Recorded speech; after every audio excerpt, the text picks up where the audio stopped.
Parece que vamos a empezar el estudio, este estudio de los evangelios. A veces lo llaman los evangelios sinópticos, pero eso estamos hablando más de los tres de los evangelios.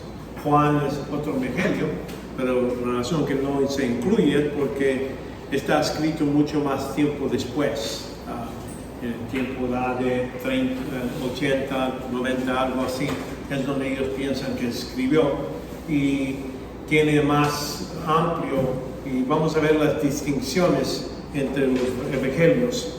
Para estar seguro que estamos en compañerismo con Dios, vamos a tomar unos cuantos segundos cada uno, se prepare en su propio corazón, por medio de confesar nuestros pecados. Él es fiel y justo para perdonarnos nuestros pecados y limpiarnos de toda impureza. Es muy necesario, algo que ha aprendido en mis estudios y como ha visto la necesidad de eso, es ponernos a cuenta con Dios cada día, todos los días, en cualquier momento, lo puede hacer uno. Entonces vamos a tomar unos cuantos segundos de silencio para que cada uno lo haga en su privacidad y entonces empezamos el estudio.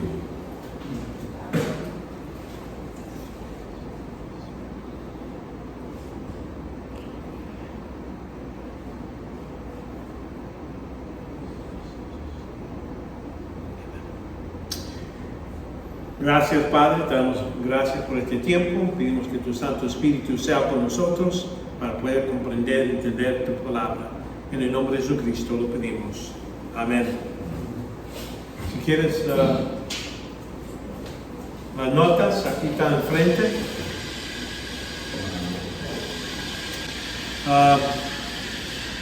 Lo que vamos a ver es, en este estudio de los evangelios, voy a tomar, van a ser en 4 secciones que les voy a hacer. Primero vamos a hablar de los evangelios en general. Vamos a hablar de introducción a los evangelios.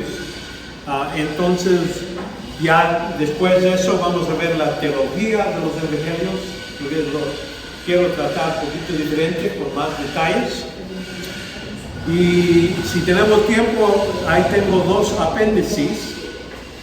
Viendo las dificultades de los evangelios, algunos hay muchos más, pero agarré algunos de los más difíciles y tratar de explicar cómo podemos explicar algunas dificultades que se hallan en los evangelios. Entonces vamos a ver apéndice 2, que es la armonía de los evangelios. Tengo ahí en sus notas, al fin, el apéndice 2 es donde ahí pongo cómo todos los diferentes eventos, cuándo sucedieron y cómo los evangelios, en qué versículo se hallan esos eventos, tratando de coordinar los eventos en un modo donde podemos decir esto es lo que pasó y estos son los 3 o 4 o 2 o 1 de los evangelios que explica ese evento. Al fin de su libro, y esta es la parte importante, es que les puse lo que digo en los evangelios, ideas claves. Ahí en las ideas claves lo que puse son ideas claves, tratando de ayudarles para la prueba.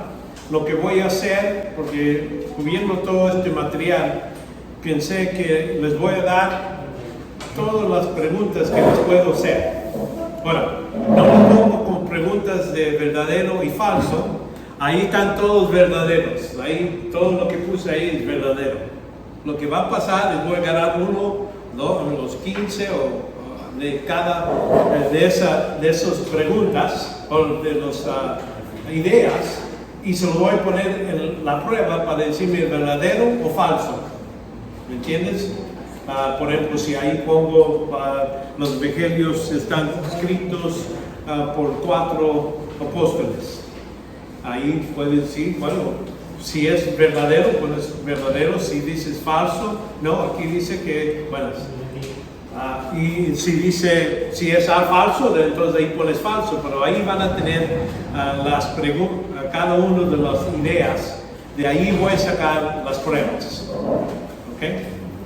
Así, para hacerlo fácil.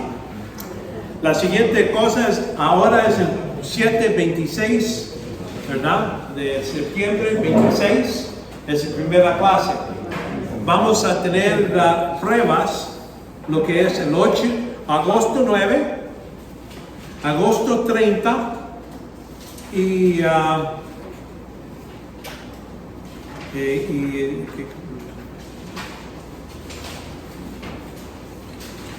septiembre 8. Va a haber, los últimos 2 clases van a estar cerca, van a tener una clase el miércoles y el viernes para poder poner todos los 8 clases.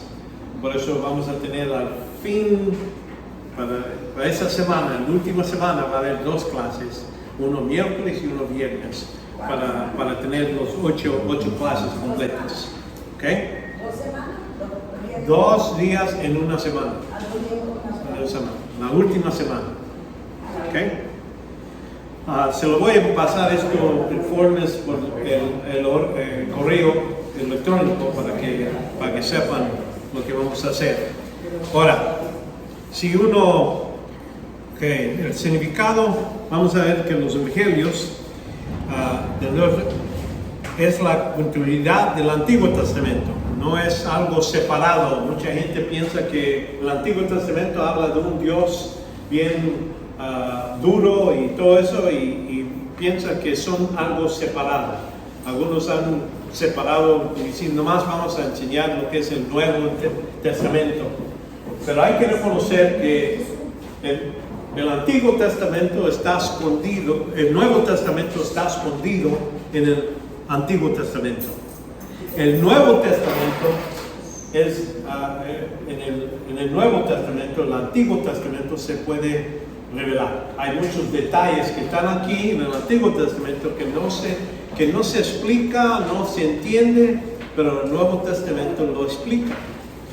Vemos acá hay profecías, y acá en el Nuevo Testamento es donde vemos que Dios cumple con esas profecías literalmente. Vamos a ver que a veces es en sombra.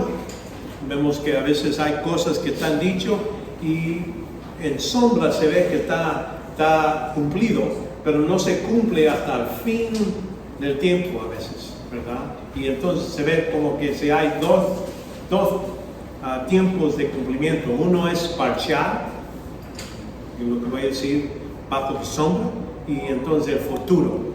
Y los que se recuerdan cuando hablamos de escatología, eso es lo que hemos visto en las otras clases. Vemos que hay coincidencia entre ambos. La revelación progresiva de Dios se encuentra con su pueblo, y a través de estos 4 evangelios. Dios habla de Israel en el Antiguo Testamento y hay muchas promesas sobre el Mesías, el rey que va a venir, la tierra, todo eso se da en profecía, y en el Nuevo Testamento se explica cuándo y cómo se va a cumplir esas promesas. Y por eso hablamos de este evangelio, es revelación progresiva, porque vemos que la revelación no es completa. A veces la profecía está dicho, no se entiende muy bien, pero hasta el Nuevo Testamento se explica mucho mejor. Y se ve cumplimiento durante el tiempo de Cristo. Hay muchas de esas profecías que se cumplieron. El significado del evangelio. Vemos que aquí Evangelio puede decir, significa buena noticia. Buena noticia es lo que quiere decir Evangelio del griego, en español. Es posible que en el año 125 los 4 evangelios ya estuvieron reunidos en una colección, donde ellos agarraron los 3 y los pusieron juntos, pero 125 después de Cristo. Es el tiempo cuando se juntaron. los tres primeros evangelios, ¿verdad? Se complementan así, quiere decir que los primeros 4 que se llaman los sinópticos, evangelios sinópticos, es que muchos de los detalles, uno de los evangelios dice una cosa y el otro lo explica más o da más detalles y se pueden juntar mucho más fácil en ese senso.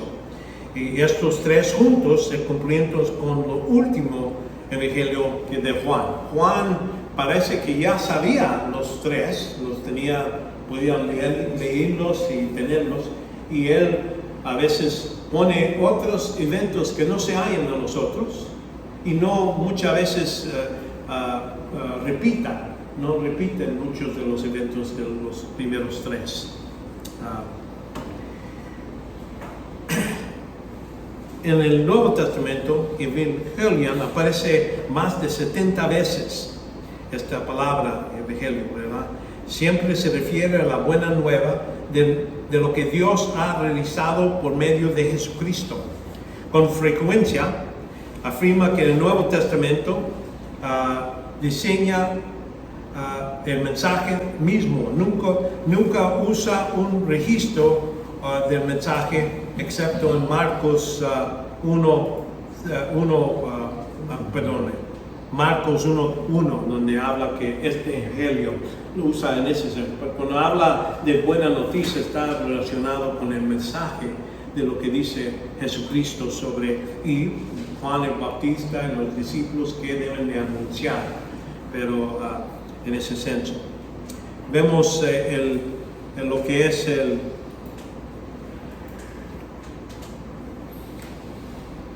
género distintivo. Los evangelios del Nuevo Testamento continúan en un género forma literaria, son distintivos, lo que quería decir. O sea, por una razón tengo esto. Aunque registran acontecimientos de la vida y la persona de históricos, de personas como Piloto, todo eso, registran esas cosas, ¿verdad? Y de la vida de Jesús, pero no es biográfica, no es como una biografía, te dicen cuándo nació, dónde, no pone todos esos detalles. Vemos que algunos detalles sobre el nacimiento de Cristo, sí, pero no está, vamos a ver, qué pasó entre el primer año hasta el 12 años. Tenemos un retrato, está en el templo. Ya después de eso no lo vemos hasta que tenga 30 años. Y por eso el biográfica pues va a tener todos esos detalles. Aquí vemos que no lo tiene en los evangelios. Los biográficos suelan en más exhaustivas cuando hablamos de datos. Cada uno de los evangelios son mucho más selectivos. Cada uno tiene su punto de vista y lo que él quiere explicar. Y por eso no todas veces usan los mismos datos o en la misma secuencia. A veces uno habla de algo que sucedió en este tiempo, entonces habla algo que sucede un año y medio después, como que si estaban juntos. Pero no es cronológicamente todos los evangelios así.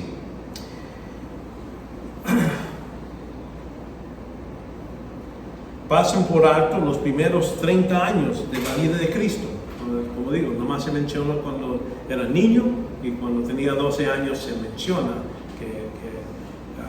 que fue al templo, pero no mucho más que eso. Pero vemos que los años de vida para contarse de los últimos meses o últimos días de Jesucristo toma bastantes detalles. Lo que sucedió en la cruz, en los días antes, todo eso, esos detalles están ahí.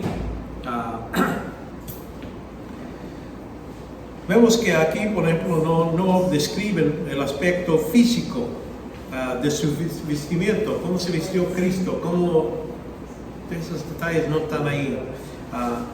No analizan su personalidad, ni indican sus pensamientos. Muchas veces no, el único lugar donde oímos los pensamientos de Cristo es cuando está en el huerto de Getsemaní, está hablando con el Padre, pero otros pensamientos no mucho más que eso vemos ahí. Y cuando está en la cruz, dice, y hay las 7 palabras que Cristo dice cuando está en la cruz, vemos sus pensamientos durante ese tiempo. Pero en mayoría esta discusión con gente, dando lo que es el reino y todo eso.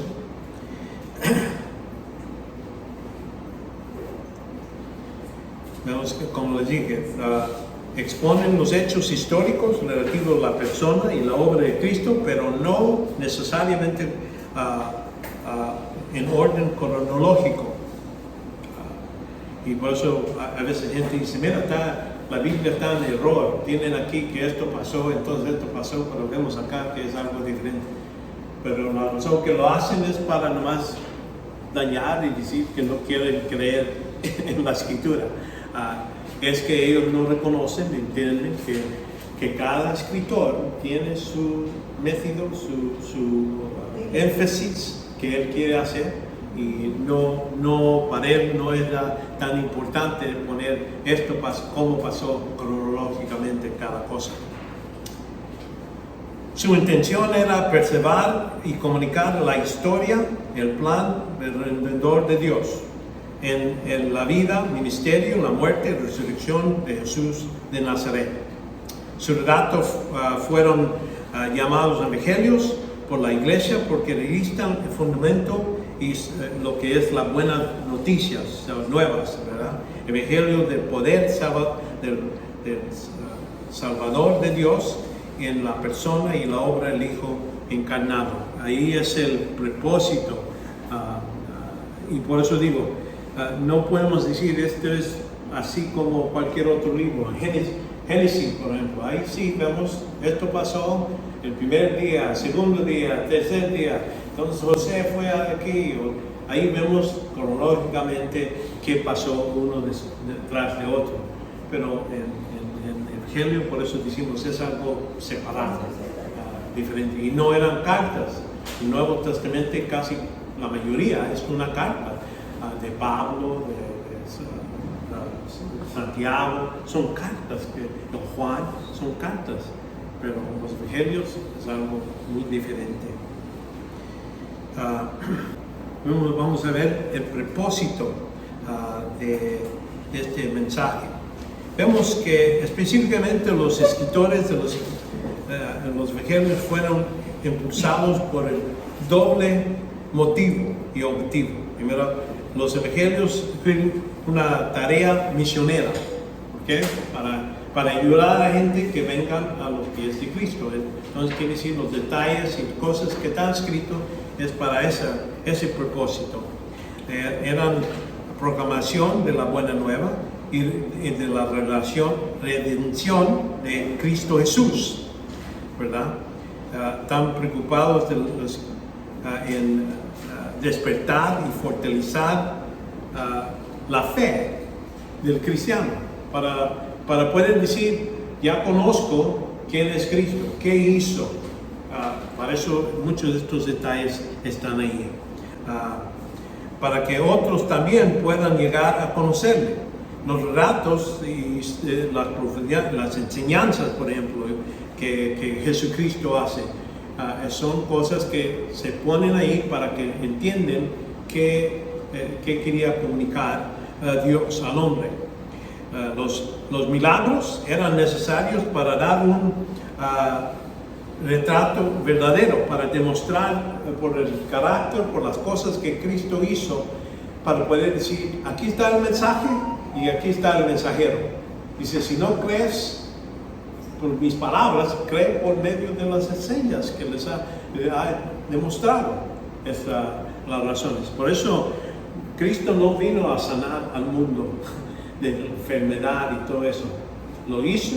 Esos milagros eran precisamente nomás para verificar, para demostrar que lo que él estaba diciendo venía de Dios y por medio de esas señas.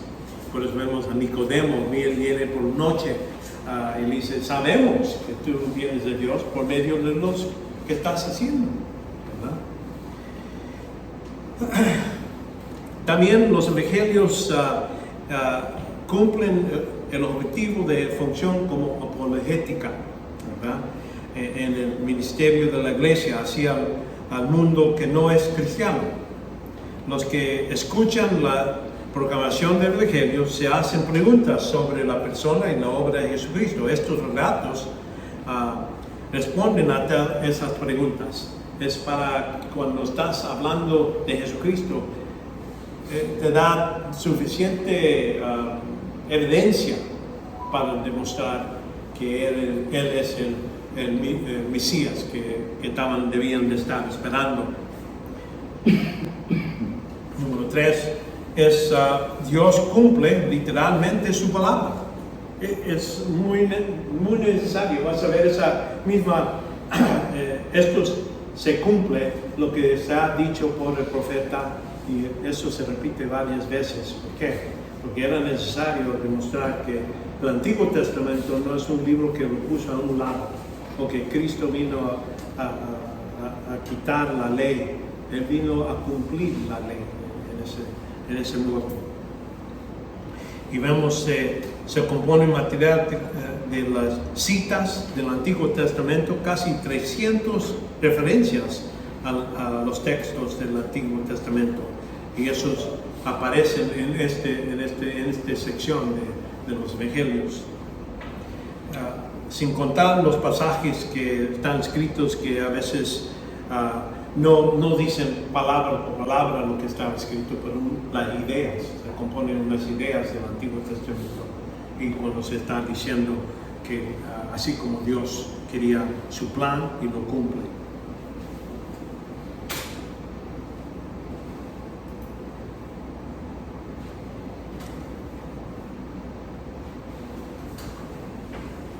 Aquí vemos que hay el número de los evangelios, ¿verdad? Vemos que desde el principio, la historia de la iglesia, se han aceptado estos libros, ¿verdad? Que son auténticos y parte de lo que es la Biblia. Desde cuando estaban escritos, se escribían otros relatos, pero no hay evidencia de que fueron aceptados por la iglesia como parte de la escritura, como fueron estos cuatro. Estos cuatro no hay, ¿cómo se llama?, una discusión. Este no debe estar en la Biblia, este sí. Porque ya después, acuérdense, cuando la iglesia está bajo de persecución, una de las cosas que necesitaban decir, pues, ¿qué vale la pena morir por este libro? O esta letra, o lo que está escrito aquí. Por eso rápidamente pusieron una lista y dice, estos son los libros de Dios. Y los evangelios son parte de esos libros que nunca ha habido discusión, que a lo mejor Marcos no debía estar ahí, Lucas no, ellos ya lo aceptaban bien temprano, no había nada de eso. Y vemos que cada uno de los cuatro tiene su propio énfasis y perspectiva distintivas. Se suele explicar que Mateo fue escrito para los judíos, porque ahí presenta a Jesús en Nazaret como el Mesías prometido. Vemos el rey de los judíos, algo que en Mateo está enfatizado, la idea que Cristo es el rey de los judíos. Marcos fue escrito principalmente para los gentiles, específicamente un público romano. Y vemos que en ese caso Marcos se centra en Jesús como el servo de Dios. Y entonces el intermedio divino humano que cumple la tarea de Dios en redimir los pecadores, ¿verdad?, los que están perdidos. Del otro lado, Lucas también fue escrito principalmente para los gentiles, porque él es gentil, ¿verdad? Pero en este caso, para el público greco-romano, quiere decir más amplio de gente. Y Lucas presenta a Cristo como el Hijo del Hombre. Muy importante que Mateo toma el nacimiento de Cristo y relata la genealogía de Cristo del tiempo de David, como sabiendo que él era el primer rey, y lo lleva, y ese va por hasta Cristo para demostrar que Cristo tiene el derecho de ser el rey de Israel. Vemos que el Hijo del Hombre, Lucas, también pone un relato de la genealogía de Cristo, pero él no empieza con David, él va hasta Adán, llega hasta Adán para demostrar su unidad de Cristo, que él está puro, 100% hombre. Algo importante, porque vemos que en el Génesis capítulo 6 había una ocasión donde dice que el mundo estaba corrompido y mucha de la gente no tenía genealogía pura, y por eso era necesario. Cristo murió, necesitaba ser 100% hombre para morir para el hombre. Y entonces vemos que Juan se centra en Jesús como Hijo de Dios, el Verbo encarnado, ¿verdad? Y que vino a dar luz y vida al mundo. Vemos que aunque cada evangelio es completo y suficiente para sí mismo, juntos ofrecen una descripción más completa de la persona única, que es el centro mismo, reconociendo que Cristo es el Dios hombre. ¿Sí? Cada uno enfrasca, hace énfasis, pero sabemos que con todos los cuatro lo vemos más completo a Jesús.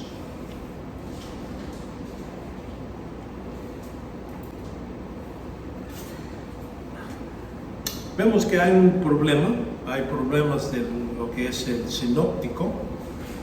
Cuando digo esto, estoy diciendo que en inglés sinóptico procede del griego, que ver juntos, ver juntos es cuando digo sinóptico. Fue utilizado para la primera vez por uno de los escritores en 1745 para describir la similitud entre los tres primeros evangelios, para demostrar que ellos estaban juntos, y vemos que trataron de hacer lo que ven en su apéndice de su libro. Esto se hizo temprano, tratando de poner todos los evangelios cuando había un evento, cuando sucedió, y entonces ponerlos para ver quién habló, Juan o Lucas o Marcos, y que la cita de cada uno, ¿verdad? Implica que Mateo, Marcos y Lucas retratan la vida de Cristo desde perspectiva común, ¿verdad? El problema ahora es que están de acuerdo en varios lugares, ¿verdad? Pero el problema es que trata de explicar la relación literal entre los tres evangelios. De acuerdo como, en primer lugar, los tres evangelios consiguen el orden básico. Vamos a ver que hay ciertos eventos que sí se hallan en los tres evangelios y están coordinados bien. Por ejemplo, aquí el periodo anterior del ministerio de Jesús incluye el ministerio de Juan el Bautista y el bautismo y lo que es la tentación de Jesús. Ahí vemos Mateo, Marcos, Lucas, ahí todos los tres hablan de esa tentación. También vemos el ministerio de Jesús en Galilea, ahí vemos Mateo, Marcos habla, y Lucas, todos hablan de que Jesús predicó en esa sección. El ministerio enterante de Jesús, su camino a Jerusalén. Estamos hablando del último tiempo, cuando ya después que termina la mayor de su ministerio, ese camino de entrar a Jerusalén para presentarse como el rey de los judíos. Y entonces vemos la última semana, que incluye el juicio, la muerte, la tumba, la resurrección de Jesús. Todos los tres hablan de las mismas cosas. Si uno quiere decir, bueno, todos son los mismos, ¿verdad? Están hablando de la misma persona, mismos eventos, y se pueden ver así. También vemos que el segundo lugar donde podemos decir hay un acuerdo, vemos que también existe una congruencia verbal, como las palabras que se utilizan, ¿verdad? Y incluso comentarios en paréntesis. Un ejemplo, por ejemplo, aquí en Mateo 22, 23 a 33, Marcos 12, 18 a 27 y Lucas 20, 27 a 40. Ahí todo orden lo que Cristo está hablando. Pero hay que reconocer que hay desacuerdos. Estos desacuerdos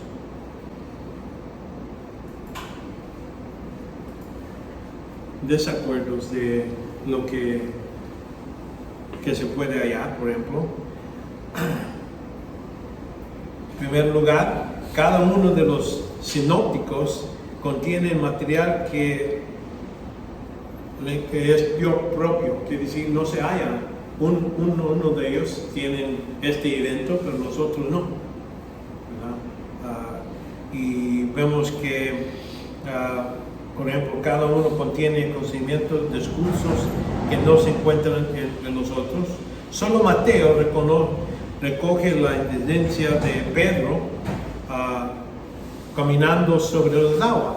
Es el único que habla que Pedro salió del barco y empezó a caminar, pero la mayor parte del material de Lucas 9:51 hasta 18:14 es exclusivo del Evangelio. Los otros dos no lo tienen. La mayor diferencia entre Juan y los otros evangelios es vemos aquí en este gráfico, no sé si lo puse, ahí lo tienen en la nota. Vemos que cuando hablamos de particular, quiere decir que nomás Marcos tiene 7% que se puede decir nomás es de Marcos. Parece que es el primero que escribió. Muchos dicen eso. Mateo tiene 42% que nomás es parte de Mateo. La otra, por ejemplo, y como digo, y entonces Lucas tiene 59% que nomás es de Lucas, y Juan tiene 92%, que la mayoría de Juan son cosas que no está escrito en nosotros. En el principio era el verbo y el verbo era con Dios. No se halla ningún otro de los evangelios. Entonces, por eso alguna gente piensa, y vemos que la concordancia, por ejemplo, Marcos tiene 93% de todos los demás, en todos los demás. Aquí en segundo lugar, algunas diferencias marcadas son algunos eventos paralelos. El orden de Lucas relata las 3 tentaciones de Jesús en el desierto. Si vemos ahí, si alguien tiene sus Biblias, para que no diga que Jorge nomás está hablando y con opiniones, pero que tenga una idea que sí se puede ver. Aquí en Lucas 4:1-13 dice: Jesús lleno de espíritu, volvió a Jordán y llevado por espíritu en el desierto por 40 días, siendo tentado por el diablo, y no comió nada esos días, pasando los cuales tuvo hambre. Entonces el diablo dijo: si eres hijo de Dios. Entonces ahí vemos la tentación del pan, es lo que es el primero, ¿verdad? Y entonces viene después de eso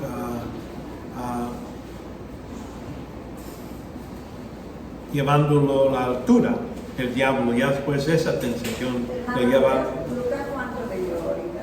¿Cómo? Lucas, ¿cuánto leyó ahorita?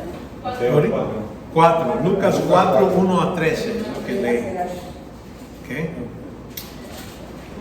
Ahora, cuando hablamos de Mateo, él lo reversa, los últimos dos tentaciones. Pone uno antes del otro. Y por eso algunos dicen, se cometió error. Es que su énfasis es diferente.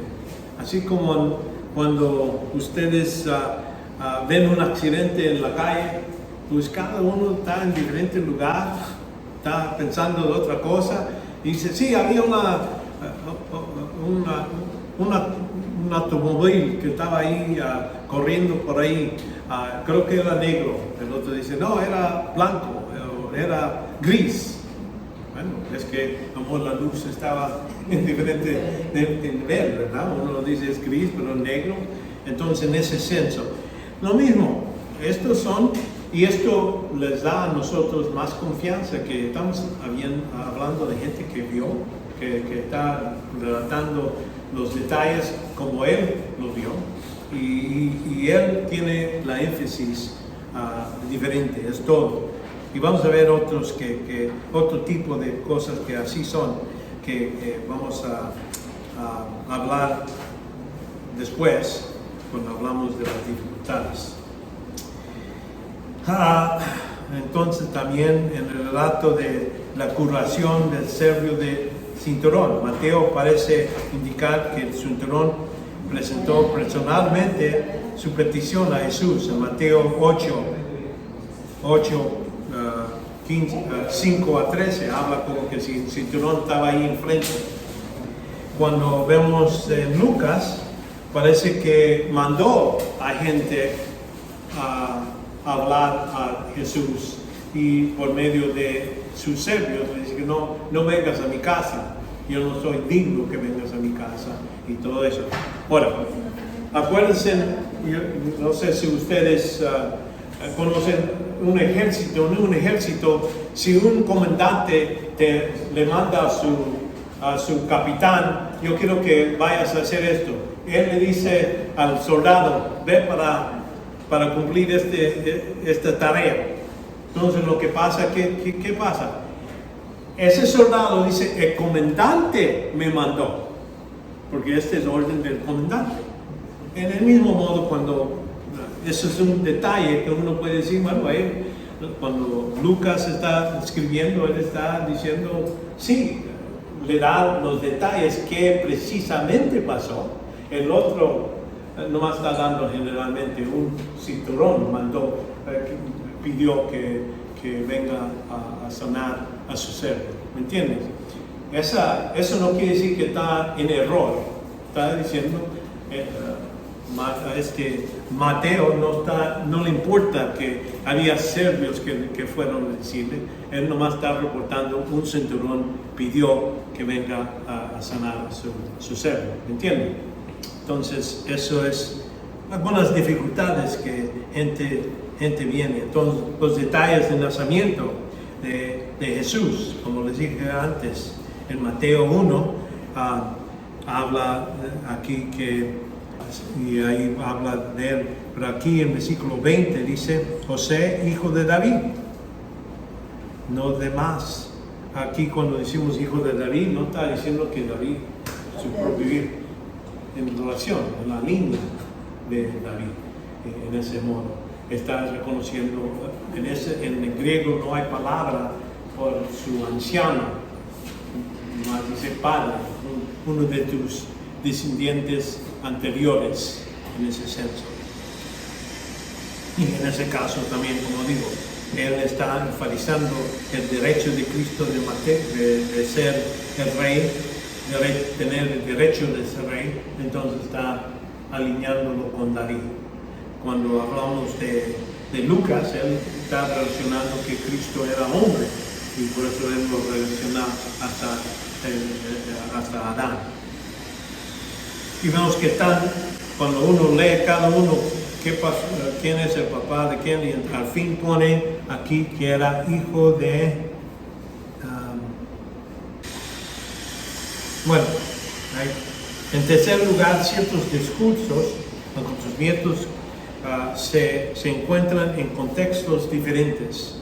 Como digo, el sermón de la montaña, Mateo 5 a 7 se encuentra en el marco histórico diferente de Lucas y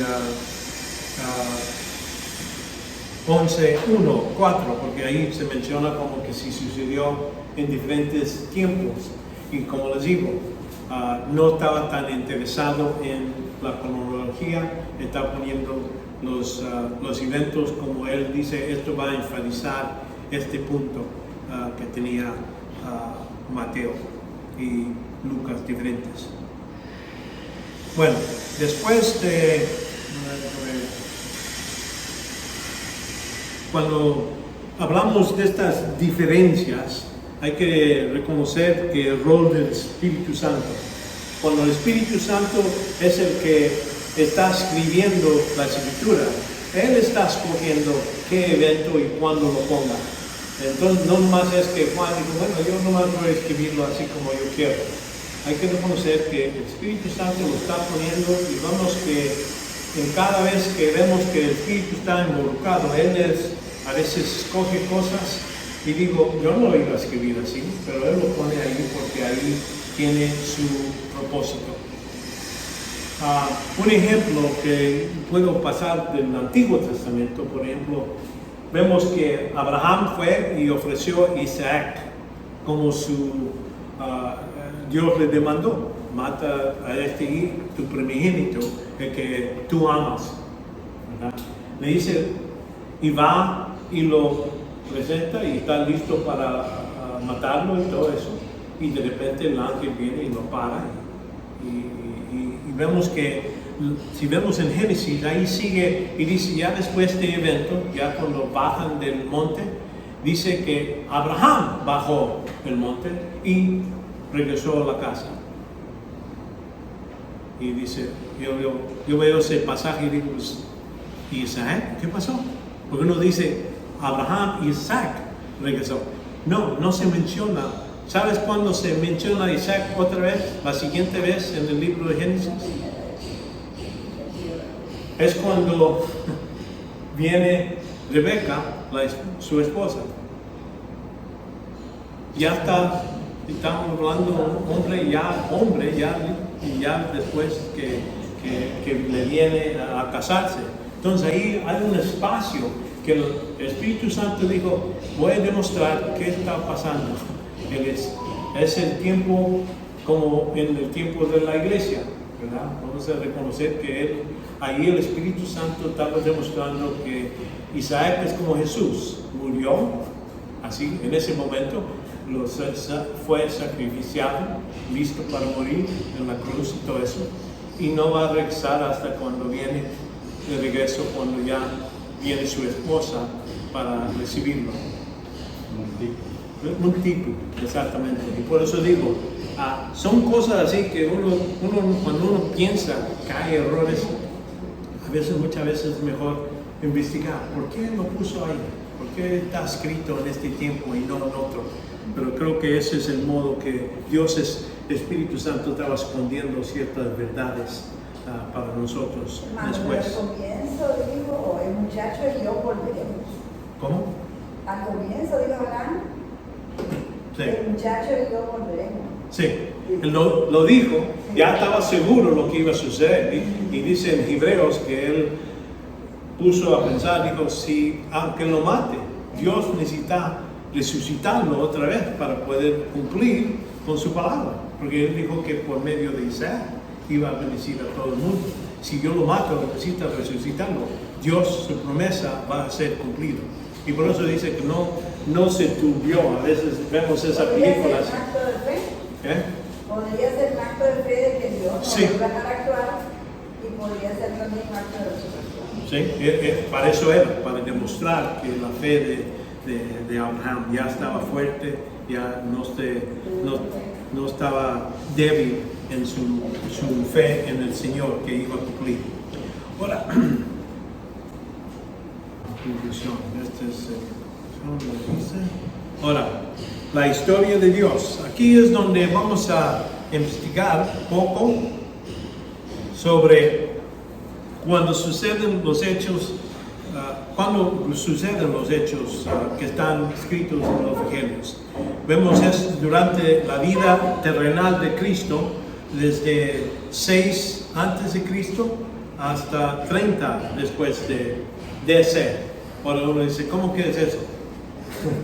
Si Cristo murió, tenía 33 años. La cosa es que el calendario romano está en error.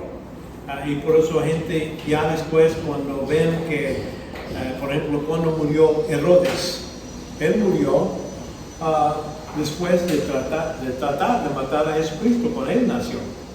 Y eso sabemos que murió como 4 años antes de antes de Cristo. Él murió en ese tiempo. Quiere decir que Cristo nació 1 año, año y medio antes de eso. Porque recuerden cuando Herodes dice, ven, matan a todos los que tienen, todos los niños de 2 años y menor. Porque él quería estar seguro que iba a matar a Jesucristo. Después de tentar eso, vemos que durante ese tiempo Jesús salió de Betlehem, fue a Egipto. Entonces en Egipto ahí está esperando hasta que murió Herodes, y él murió como 4 antes de AC. Y vamos a decir, ese está más fijo, ese tiempo. Por eso necesitamos calcular 33 años como 3, 4 años antes de Cristo hasta 30 AD. DC, digo. Los evangelios comienzan con el anuncio próximo del nacimiento de Jesús, hacia el año, como digo, como el 6, y terminan con su ministerio posterior de la resurrección, la primavera, el año de 30 de DC. Durante su ministerio se centró ante de todo lo que es en Israel, se presentó él mismo a ellos. Y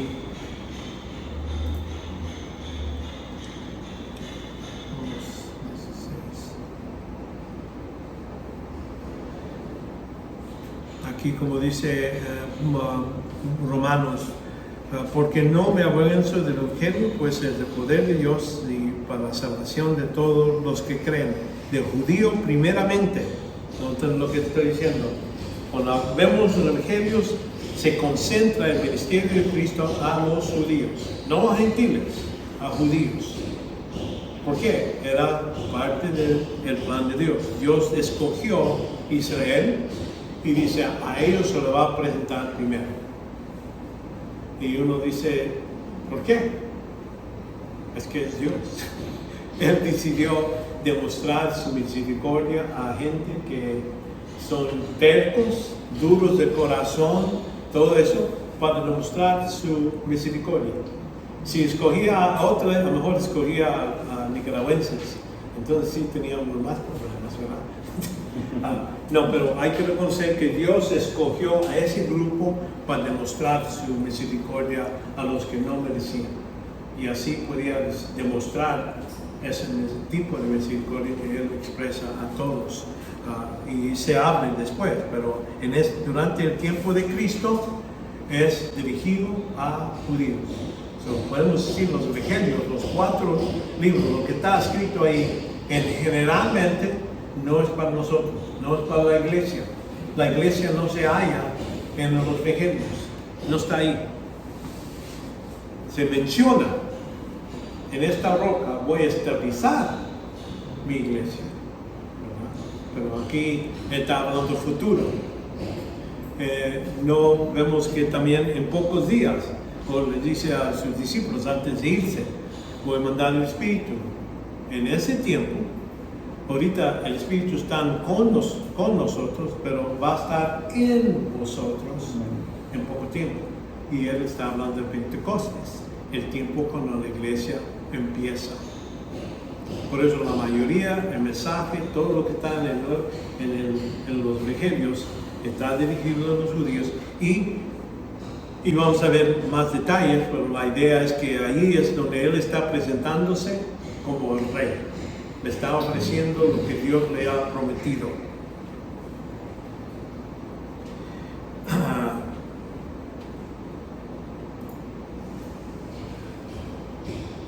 aquí en Mateo 3:2 dice, arrepenteos porque el reino de los cielos se ha acercado.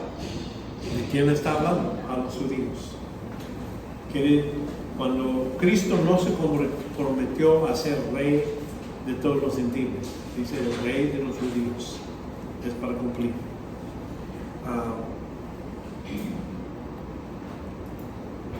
Aquí en su ministerio, en Mateo 9:35 dice, y Jesús recorría todas las ciudades y aldeas, enseñando en las sinagogas de ellos, proclamando el evangelio del reino y el sanado de la enfermedad y de toda dolencia. Entonces eso era su anuncio. Y se acuerdan el evento donde la mujer que era gentil, ella le está pidiendo, ayúdame a mi niña. Y entonces él dice, no es lícito dar el pan de los hijos a los perros.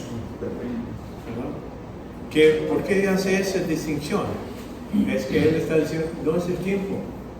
No quiere decir no va a haber, pero en este tiempo, cuando él está presentando, dice, hay que darles a esto. Pero entonces, bueno, los perros hasta comen las migajas, ¿verdad? Entonces él dice, bueno, porque contestaste así, va a ser dado lo que estás pidiendo. Pero nota, es una excepción.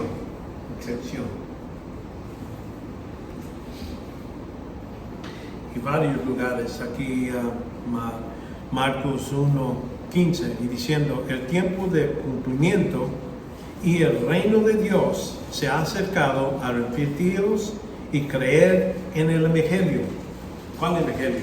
Del reino que estoy ofreciendo, el tiempo donde ya Dios podía cumplir y darles lo que es la tierra, todo el reino, todo eso, lo que es, nosotros lo conocemos como el reino milenial, cuando Cristo va a reinar en Jerusalén y va a dominar a todo el mundo.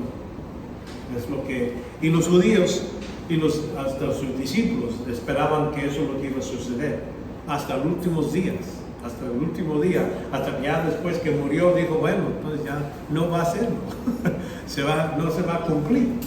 Ellos pensaban que ya su confianza y su fe que Jesucristo iba a empezar su reino, se murió, pues digo, ya no va a suceder. Entonces, por eso hay que reconocer, eso es lo que está sucediendo durante todo lo que es los evangelios.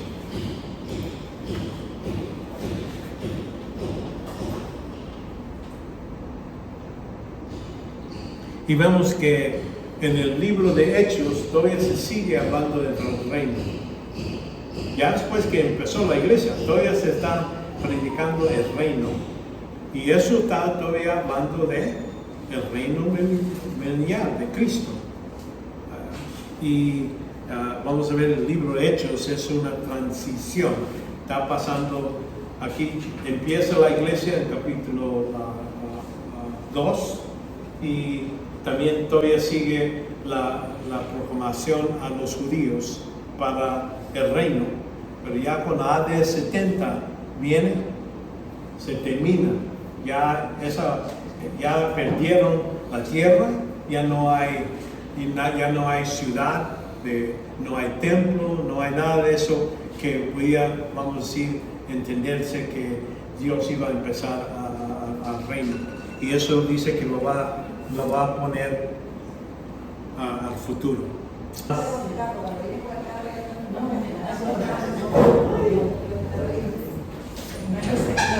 ¿Cómo encaja lo que es los evangelios en la historia de Dios? Los evangelios nos informan cómo Dios compra la redención y inicia el reino de Dios. Él ya empezó en el senso, el proceso del reino de Dios, porque aparte del sacrificio de Cristo no podía empezar. Por eso él cumple parte de lo que es necesario para el reino, pero todavía hay otra parte que todavía va a ser en el futuro, que va a venir. muchas profecías y promesas del Antiguo Testamento se han cumplido en Cristo con la primera venida. No obstante, algunos todavía están futuros para el remanente de Israel. Remanente quiere decir los pocos, los escogidos, los al fin, ¿verdad? Esos son los que van a tener la oportunidad de entrar al reino. En los evangelios se presentan varios tipos de cumplimiento de los textos del Antiguo Testamento, como les digo. El cumplimiento definitivo, aquí por ejemplo, en Mateo 1:21 dice, y dará a luz un hijo, y pondrás por nombre Jesús, porque él salvará su pueblo y de sus pecados, ¿verdad? Entonces, todo esto sucedió para que se cumplirá lo que el Señor había hablado por medio del profeta, diciendo, he aquí, la Virgen concebirá y dará a luz a un hijo, y le pondrá por nombre Immanuel, Dios con nosotros, quiere decir Immanuel. Entonces ahí se cumple literalmente, ¿verdad? Y ya esa parte ya se cumplió. Pero entonces vemos, esto es muy importante entender, Daniel capítulo 9. Aquí Daniel capítulo 9 nos da lo que se puede decir los tiempos de los gentiles. Habla de ese tiempo. Pero vamos a entender aquí en Daniel 9, 24 a 26. 70 semanas han sido decretados por tu pueblo. ¿Quién es el pueblo de Daniel? Por tu pueblo. Judíos, Israel. No dice por la gente general, dice por tu pueblo. Y entonces dice, y sobre tu santa ciudad, Jerusalén. Entonces, para poner fin la transgresión, para terminar con el pecado y para expiar la iniquidad. Todos esos detalles, cada uno de esos se cumplió en la primera venida de Cristo. Cuando Él fue a la cruz, ya se pagó por todos los pecados. Expiación quiere decir el pago completo, ya se acabó, no hay más. Cuando Él dice tetelestai, o cuando Él está diciendo ya fin es, ya se cumplido es, de eso está hablando. La otra parte, la segunda parte de ese mismo versículo, vemos que eso, por eso digo que este es parcial, porque la segunda parte de este dice, para traer justicia eterna, para sellar la visión y la profecía y para ungir el lugar santísimo. Nada de eso ha sucedido. Eso es la parte que va a cumplir Jesucristo cuando regrese la segunda vez. Va a ungir lo que es Jerusalén, va a tener templo, todo eso va a estar cumplido. Entonces ya notan aquí, dice 70 semanas. Para nosotros una semana es 7 días. Pero aquí reconocemos 7 años. Cada semana es 7 años. Y 7 por 70, estamos hablando 490 años. Y esos días, cada año cada mes tiene 30 días. 30 por 12. Entonces vamos a reconocer esos 1200. Bueno, vemos que eso se calcula y se puede ver, sucede y se pone al fin, porque aquí sigue y nos dice, has de saber y entender que desde la salida de la orden de restaurar y reconstruir Jerusalén. Ahora, ¿quién está hablando? A Daniel. ¿Dónde está Daniel? Babilonia. ¿Hay un templo ahorita? Cuando esto está escrito, no. Estaba quemado.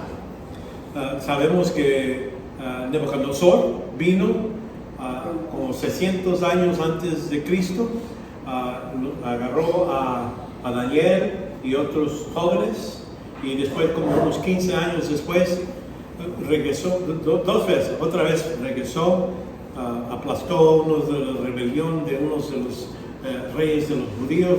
Regresó al fin, dijo, ya me cansé, y destruye toda la ciudad y la quema. No hay templo, no hay Jerusalén, las paredes, todo está destruido. Y Dios les dijo a los judíos, 70 años van a estar en el exilio, van a estar afuera, hasta cuando Daniel ya tuvo los 70 años ahí en Babilonia. Entonces él empieza a pedir a Dios, ahora vas a cumplir lo que dijiste, y entonces cuando él le explica mejor, dice, sí, van a regresar, pero hay que reconocer, no va a ser cumplido lo que es la profecía sobre cuándo va a venir Cristo hasta que esto sucede. Aquí vemos, noten cómo dice aquí, dice, a saber entender que la salida del orden para restaurar y construir, entonces alguien va a poner un edicto, un rey va a poner un edicto hasta que el Mesías, el príncipe, noten aquí, habrá 7 semanas y 72 semanas. ¿Qué tanto es 7 y 72? ¿Nadie sabe? Calculaciones. 69 semanas van a pasar. Y entonces va a venir el Mesías. Y entonces vemos que volverá a ser edificada con plazo y faso, pero en tiempos de angustia. Eso sucedió ya durante el tiempo cuando regresaron a Jerusalén muchos de los captivos, y entonces empezaron a edificar, no nomás el templo, pero Jerusalén, todas las paredes, cuando eso sucede. Entonces pude contar los 489 años. Y después de las 72 semanas, el Mesías será muerto. Entonces es cuando va a morir. Va a morir el Mesías. Muchos de los judíos leyendo aquí, uno reconociendo, de eso está hablando, del Mesías que iba a morir.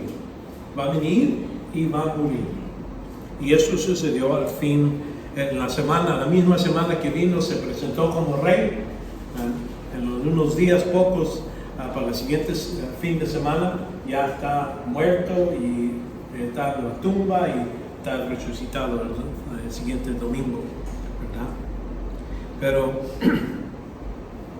dice aquí, el Mesías es muerto y no tendrá nada. Y el pueblo, noten aquí, el pueblo del príncipe que ha de venir destruirá la ciudad y el santuario. Su fin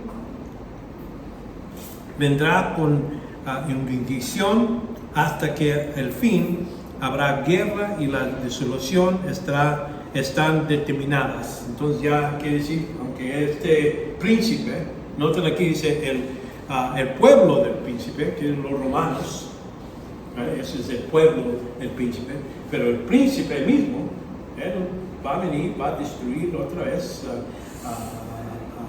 entrar al santuario y poner una estatua donde él va a demandar que lo adoren.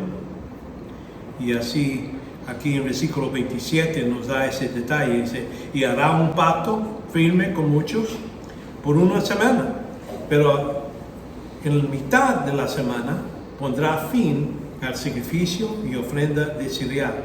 Sobre la habla de abominación vendrá el desolador hasta que una destrucción completa. Entonces ahí es donde va a poner en mitad, quiere decir, va a hacer un pacto con muchos, no dice con los judíos, con muchos. Si cada vez uno puede ver lo que está sucediendo en Israel, hay las diferentes naciones se juntan y dicen, vamos a hacer trato para dividir a Israel quitarle parte de su tierra y mitad, y vamos a ser partes y vamos a hacer paz. Pero todo eso, reconociendo que eso no se va a cumplir, pero este hombre va a venir, va a hacer un pacto y dice, mira, vamos a permitir que los judíos tengan su templo, van a tener su sacrificio y todo, y va a ser un pacto con los muchos. Pero en mitad, ya después de 7, en mitad, estamos hablando 3.5 años, va a poner este ídolo ahí y va a ser tratado de adorarlo. Y eso se habla en Apocalipsis. Pero esta profecía debían de saber los judíos, debían de poder contar los días del tiempo cuando se declaró que se puede regresar y edificar el templo y todo Jerusalén. De ese tiempo debían de poder decir, este año pasó, y marcarlo. Y por eso cuando Cristo viene, Él está desilusionado, porque le dice, ustedes deben saber el día de su visitación, si sabían qué importante es. Estoy viniendo y me estoy presentando como rey, pero no lo saben, no lo aceptan. Vemos que los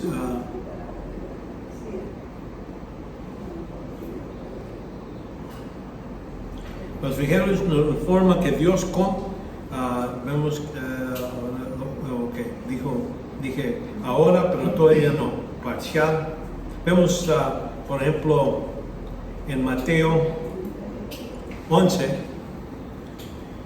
hablando de Juan el Bautista, vemos que Dios dice que iba a mandar un mensajero al frente del rey para preparar el lugar. Aquí en Mateo 11, 11 a 14, en verdad os digo, entre los nacidos de mujer no ha levantado nadie mayor que Juan el Bautista. Sin embargo, él es más pequeño en el reino, de los cielos es mayor que él. Y desde los días de Juan Bautista hasta ahora, el reino de los cielos sufre violencia. Los violentores lo conquistan por la fuerza, porque todos los profetas de la ley profetizan hasta Juan. Entonces, y versículo 14 dice, y si querías aceptarlo, él es Elías, habiendo de venir. Entonces ahí Cristo está diciendo, Juan el Bautista se podía hacer Elías. Y en ese senso es una sombra, no era Elías, pero era representante, una persona que estaba funcionando como Elías, que Dios prometió antes de la venida de Cristo, antes del reino. El rey iba a presentarse y iba a empezar el reino, iba a haber un profeta, bueno, Elías. Lo que reconocemos es que sí, hizo Juan esa función de preparar el camino, arrepentidos para poder entrar al reino. Él estaba preparando para la venida de Cristo. Pero no se cumple la profecía que se dice ahí, porque eso Elías mismo va a regresar. Es uno de los dos testigos que van a regresar durante la tribulación. Y durante ese tiempo él va a preparar a la gente para la venida de Cristo verdaderamente. Moisés y Elías son los dos que van a presentarse.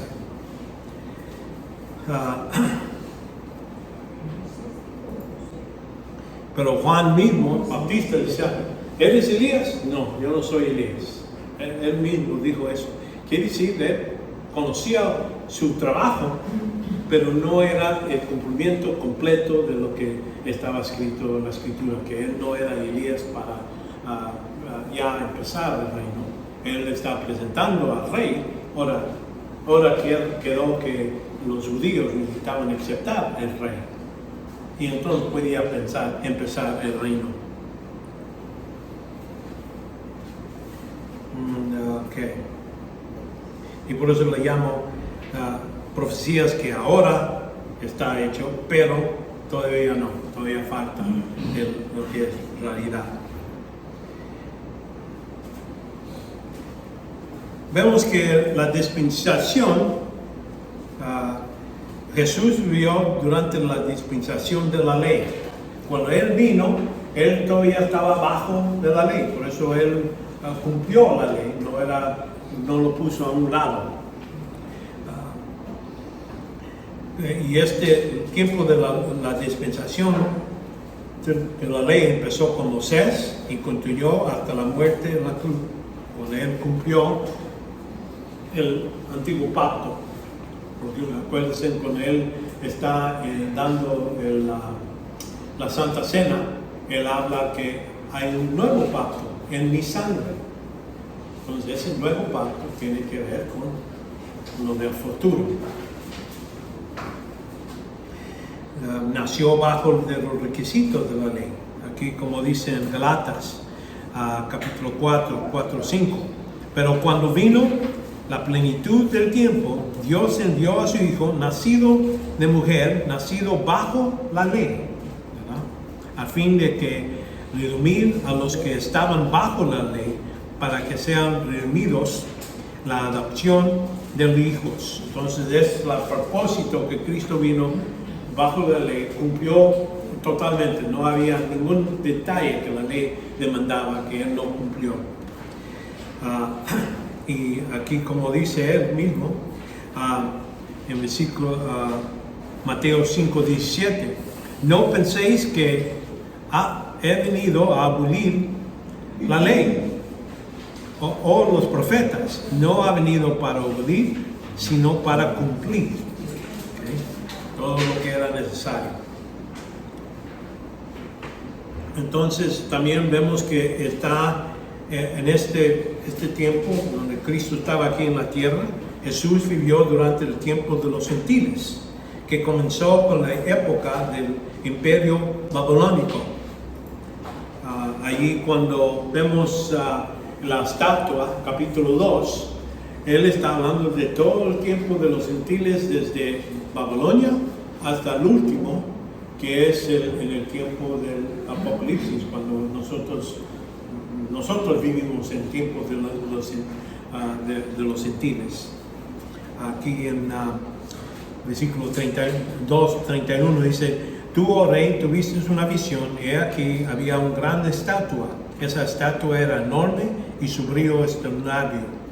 Estaban de pie delante de ti y su aspecto era terrible. La cabeza de esta estatua era oro puro, y su pecho, sus brazos de plata, y su vientre eran sus músculos de bronce, sus piernas de hierro, y sus pies parte de hierro y parte de barro. Entonces ahí les explica: tú eres la cabeza, Babilonia. Entonces el pie, vamos a ver que los que vienen, los persios, vinieron después. Entonces los griegos vienen, entonces los romanos vienen, y entonces los romanos son las piernas, y vemos que los pies es el futuro, lo que es el tiempo del anticristo. Cuando Él está, en ese tiempo va a haber 10 reyes y todo eso. Ahí se explica más en el libro de Daniel. Y esto continúa hasta el regreso de Cristo. Cuando Él regresa, aquí en Lucas 21:24, y caerán al filo de espada y serán llevados cautivos todas las naciones. Jerusalén será holgada por los gentiles hasta que el tiempo de los gentiles se cumpla. Entonces, tiempo de los gentiles se cumple ¿cuándo? Al fin de la tribulación. Entonces Cristo regresa. ¿Okay?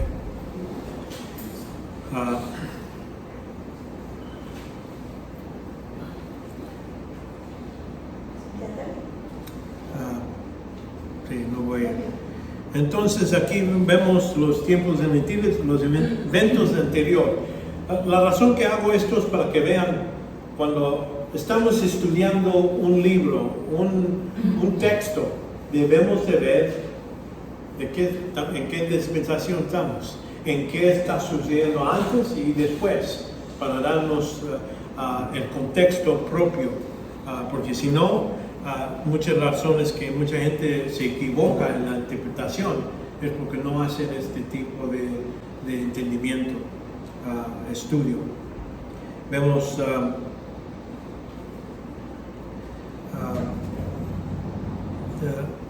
antes del anuncio de Juan el Bautista había 400 años en lo que no había proporcionado ninguna revelación, no había profetas durante ese tiempo. Esos 400 años Dios cerró la boca, no dio nueva revelación. Malaquías es el último y es el que hablaba que iban a ser el Mesías en el futuro, el rey de Israel. Pero ¿en dónde? Ahí le da un detalle, en Bethlehem, precisamente, a la ciudad de David. Pero habían 400 años en los que no había ninguna nueva revelación. Malaquías fue el último, ahí como 430 antes de Cristo. Vemos es cuando se terminó ese libro, donde promete que Elías preparar el día del Señor, aquí en Malaquías 4 a 6, dice: acordaos de la ley de mi siervo Moisés, de los estatuas, las ordenanzas, y la ordena en Horeb para todo Israel. He aquí yo envío el profeta Elías antes que venga el día del Señor, día grande y terrible. Él hará volver el corazón de los padres hacia los hijos y el corazón de los hijos hacia los padres, y ni sea que venga yo y hará la tierra con maldición. Entonces ahí vemos, esto sucedió cuando Juan el Bautista anunció, preparó el lugar. Sí, vino a preparar el lugar, pero no el día de terrible. El día terrible es el tiempo de la tribulación, ¿entienden? Por eso reconocemos que sí, hay una sombra donde Juan el Bautista cumple lo que dice aquí sobre lo que iba a ser el Elías, de preparar el camino para el Señor, pero no se cumple completamente esa profecía hasta la segunda venida de Cristo. Ahora queremos decir otra cosa. Mucha gente dice, bueno, si Dios no habló durante los 400 años, ¿qué dijo Dios que iba a suceder? Bueno, ya eso lo escribió en el libro de Daniel. El libro de Daniel nos da todos los detalles, hasta tan detallado que muchos piensan que el libro de Daniel estaba escrito después que todo pasó, de lo que sucedió con los griegos, los persios, con el griego. Todos esos detalles están ahí para saber que Dios es el que hace el plan y lo cumple literalmente así, exactamente como Él lo dijo. El libro de Daniel nos da mucha vista de lo que está sucediendo en esos 300 años, esos 400 años.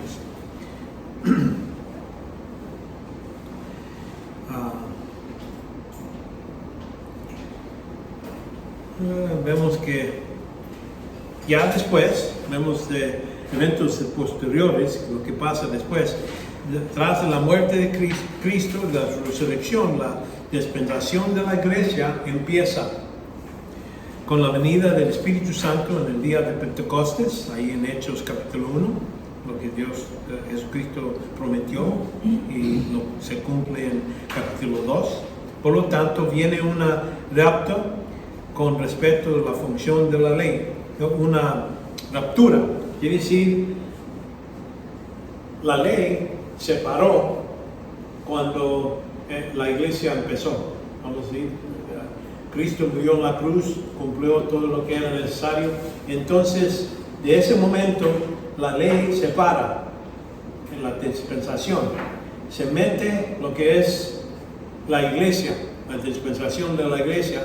Y entonces, al fin, ya cuando la iglesia sale, empieza otra vez el tiempo, vamos a decir, la dispensación de la ley, que es los últimos 7 años que Dios prometió a su pueblo durante la tribulación.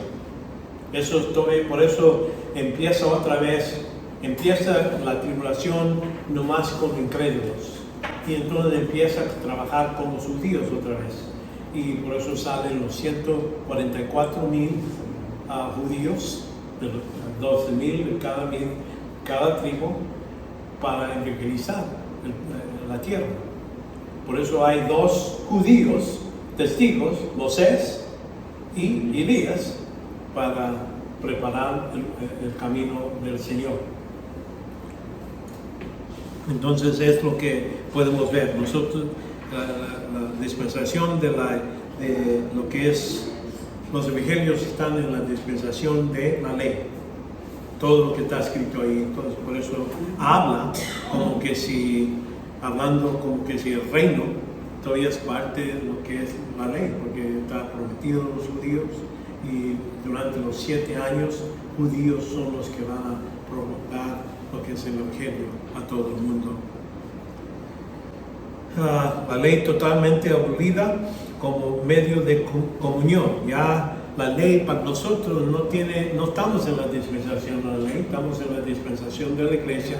Para nosotros no hay que guardar el rito de matar a animales, llevar sangre, cuidar el sábado. Ya es parte de la ley, es lo que lo que estaba escrito ahí. Vemos que, pero hay que reconocer la función pedagógica, quiere decir de enseñanza. Hay muchos ejemplos, muchas cosas que podemos sacar de la ley y aplicarlo en la vida cristiana, pero hay que entender lo que es una aplicación. No podemos interpretar que nosotros somos Dios terminó con los judíos, ya todas esas promesas se han dado a los judíos, a la iglesia. No, todavía hay promesas, eso se necesita cumplir literalmente, y por eso judíos, aunque ahorita, si ellos creen en Cristo, se hacen parte de la iglesia. Por eso allá después habla, dice, no hay judío, no hay gentil, no hay esclavo, no hay libre, todos somos lo mismo cuando entramos en la iglesia. Y esa distinción no hay. Los judíos mesiánicos, que son los que creen en Cristo, son parte de la iglesia. Sí. Cuando Cristo viene por su iglesia, ellos se van.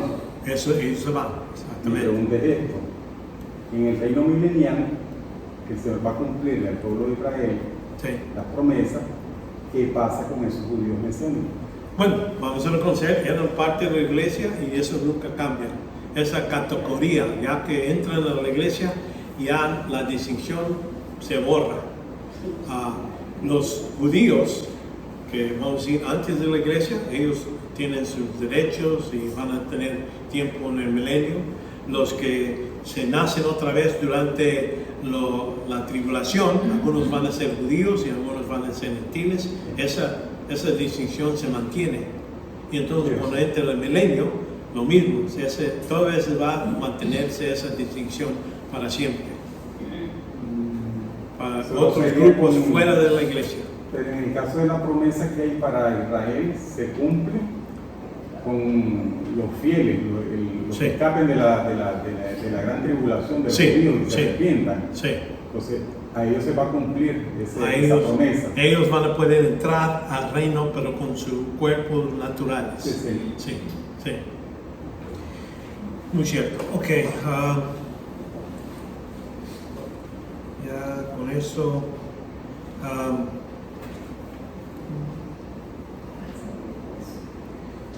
Sabemos que debemos, aunque no estamos bajo la ley en el senso de cumplir con todos los ritos, hay muchas cosas que todavía se aplican ahora, pero no hay que asesinar, no hay que codiciar. Todas esas cosas, vamos a decir, eso se repite en el Nuevo Testamento. Pero si no se repite, entonces no es parte de lo que es, nosotros estamos bajo de esa condición, necesidad. el núcleo teológico del Antiguo Testamento subsiste y lo que es el ceremonio y todo eso pierde su validez, porque hay que reconocer, la ley no estaba escrito para ser salvo. Nadie ha sido salvo por cumplir con la ley. En ese tiempo la ley era algo para el pueblo de Israel. Si vives en el territorio de Israel, si te vas a cumplir con la ley, así como ustedes viven aquí en Nicaragua, tienen leyes, hay que cumplir. Yo soy de Estados Unidos, pero yo necesito cumplir con las leyes que están aquí. No hay en ese senso. Nosotros, y para mantener, en el tiempo de Israel, era el modo de mantener compañerismo con Dios, cumpliendo con los detalles de no comer ciertas cosas, del sábado guardarlo y todo eso. Todo eso era para cumplir, para mantener nuestra relación, para que ellos mantengan su relación de compañerismo con Dios. Nosotros no tenemos esas leyes. Nosotros tenemos otra cosa para mantener el compañerismo con Dios, y es confesar nuestros pecados, y en ese momento tenemos compañerismo con Dios, con Él nos limpia de toda maldad. Ese es el modo que nosotros mantengamos ese compañerismo con Dios. Pero no para ser salvo. Yo puedo confesar todos mis pecados por todo el tiempo hasta que estoy azul en la cara, pero eso no me va a salvar. ¿Entienden? Manteniendo ese compañerismo es porque ya soy salvo. Puedo utilizar 1 Juan 1:9. Si no soy salvo, confesando pecados no tiene nada que ver. ¿Entienden? Hay que poner mi confianza. El objeto de salvación es poner confianza en el Señor para salvación. Esa es la única cosa. Y lo mismo para Abraham, Moisés. Ellos pusieron confianza en el Mesías que iba a venir, en el Señor, en su palabra, lo que Él comprometió. En eso era el modo que eran salvos. Y entonces cumplían con la ley para mantener el compañerismo.